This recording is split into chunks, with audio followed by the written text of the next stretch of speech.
विरोध करेगा।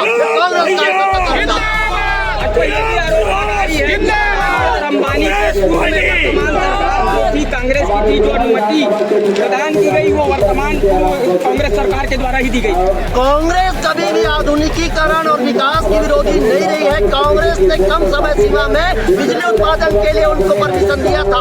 कांग्रेस ने 300 गांव उजाड़ने के लिए और करोड़ों जंगल काटने के लिए, करोड़ों पेड़ उखाड़ने के लिए नहीं कहा था। कांग्रेस ने नहीं कहा था कि महंगाई बढ़ा दो। कांग्रेस ने नहीं कहा था तो रेलवे प्लेटफॉर्म अडानी को बेच दो। कांग्रेस ने नहीं कहा था कि जो कांग्रेस के नेताओं ने, महात्मा गांधी, सरदार पटेल, नेहरू जी ने, जो सुभाष चंद्र बोस लोगों ने जान की कीमत पर आजादी लाया और देश को हम एक मजबूत बनाया, उसका एक एक पुर्जा बेच दो, ये कांग्रेस ने नहीं कहा था। एक चल में बात ऐसी है कि लश्कर भी तुम्हारी है, सरकार तुम्हारा है।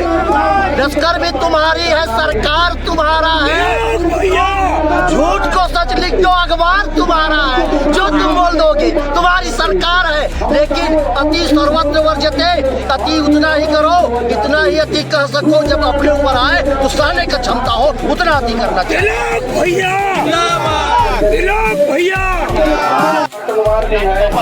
बहुत सारे कार्यकर्ता, महिला कार्यकर्ता यहाँ पे उपस्थित हैं। मैं आप सभी का हार्दिक स्वागत करता हूँ। हृदय की गहराइयों से आपका सम्मान प्रकट करते हुए महिला शक्ति का अभिनंदन करता हूँ। के अंगीकारी में ब्लॉक कांग्रेस कमेटी के जी सर, बताएंगे आज जो ये जो रैली है एनएच को जाम किए हैं, ये क्या कारण से?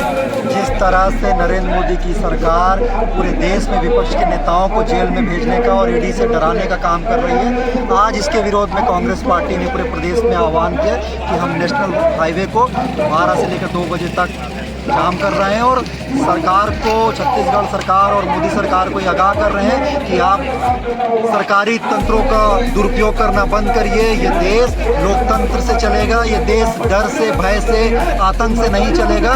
जिस तरह से पूरे देश के नेताओं को मोदी जी ने, शाह जी ने जेल में भेजने का काम किया और जब सुप्रीम कोर्ट से फटकार मिलती है कि आपके द्वारा लगाए गए जितने भी आरोप हैं निराधार हैं, आप सिर्फ अपने राजनीतिक फायदे के लिए ईडी का दुरुपयोग कर रहे हैं, तब भी इनके कान में जू नहीं रखती। हम इस जाम के माध्यम से दिल्ली में बैठी सरकार को, छत्तीसगढ़ में बैठी विष्णुदेव सरकार को आगाह कर रहे हैं कि आने वाले दिनों में अगर वो बाज नहीं आए तो आने वाले दिनों में कांग्रेस पार्टी पुरजोर तरीके से पूरे देश में आंदोलन और प्रदर्शन करेगी। बिलासपुर के विधायक अमर अग्रवाल जी का कल एक बयान आया था जिसमें उन्होंने ये कहा कि जो चैतन्य बघेल जी हैं वो कांग्रेस के कोई सदस्य नहीं है, फिर भी उनके नाम से ये जो चक्का जाम हो रहा है, उस पर आप क्या कहेंगे? मैं ये बताना चाहता हूँ कि आप चैतन्य भगत जी की बात कर रहे हैं। चैतन्य भगत जी राजनीति में नहीं है बिल्कुल, मगर एक राजनीति व्यक्ति का, एक सीएम का बेटा होने का वो कहीं ना कहीं उनको टारगेट किया गया और उनके ऊपर जिस तरह से झूठे आरोप लगाकर उनको फंसाया जा रहा है,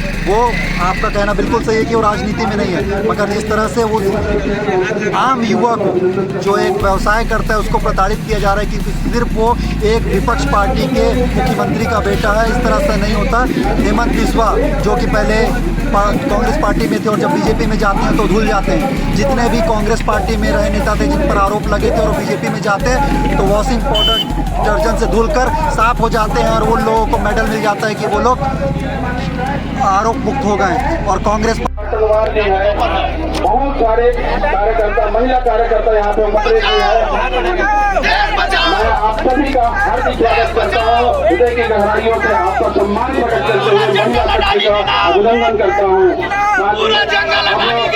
के अंगीकारी में ब्लॉक कांग्रेस कमेटी देखिए, आज की आर्थिक नाकेबंदी प्रदेश कांग्रेस कमेटी के आह्वान पर पूरे प्रदेश में हर जिलों में आर्थिक नाकेबंदी हो रही है। ये केवल एक सांकेतिक है कि हमारा छत्तीसगढ़ जो कि धान का कटोरा कहलाता है, हमारा छत्तीसगढ़ जो प्राकृतिक संपदाओं से भरपूर है, जहाँ पर 44% वन है, जहाँ पर आयरन ओर है, कोयला है, लिथियम है, यूरेनियम है, हीरा है, उसको कहीं ना कहीं उद्योगपतियों की बेचने की साजिश हो रही है। इस देश का गृह मंत्री 4 बार बस्तर आते हैं, बस्तर में पूरी सरकार बैठ के बस्तर से कैसे आयरन ओर निकले इसका प्लान बनाती है ताकि उद्योगपतियों को फायदा हो सके। और ये लड़ाई हमारी यही लड़ाई है कि हम छत्तीसगढ़ को आने वाली पीढ़ियों के लिए उजाड़ने नहीं देंगे, यहाँ की खनिज संपदा का दोहन नहीं होने देंगे। ये लड़ाई इसलिए, और इस लड़ाई में जो इसने भी आवाज़ उठाई उस आवाज़ को दबाने का प्रयास है सीबीआई और ईडी के माध्यम से हो रहा है। जिस तरीके से कवासी लखमा को जेल भेजा गया, बलौदा बाजार में हमारे सत्तावी समाज के नेताओं को जेल भेजा गया, देवेंद्र यादव को जेल भेजा गया, उसी कड़ी में जब भूपेश बघेल जी तबनार का विरोध करने जाते हैं, तबनार की बात सड़क से सदन तक उठाते हैं, तो उनके बेटे को जो कि राजनीतिक है, विशुद्ध रूप से किसान है, उसको ईडी के माध्यम से जेल डाल देते हैं।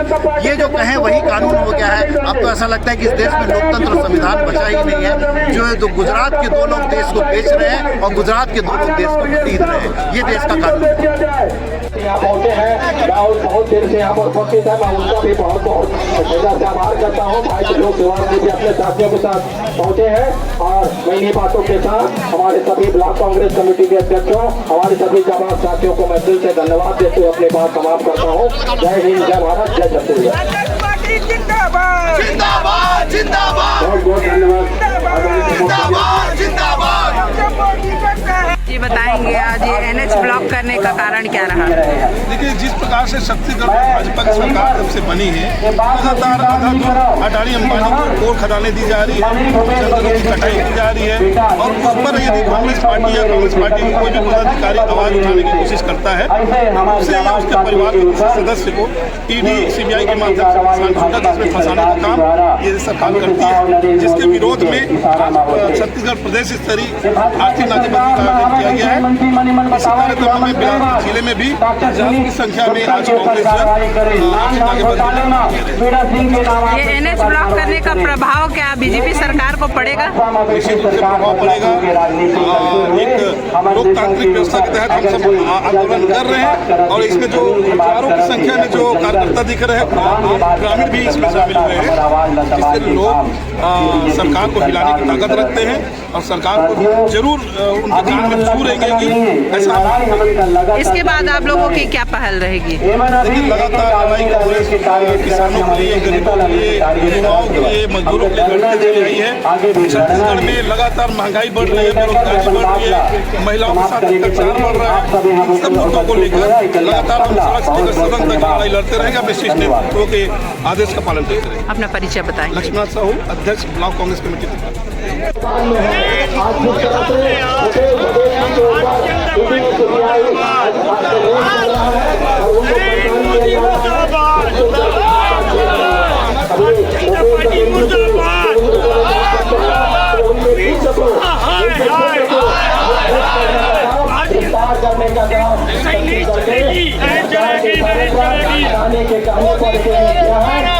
नहीं चलेगी।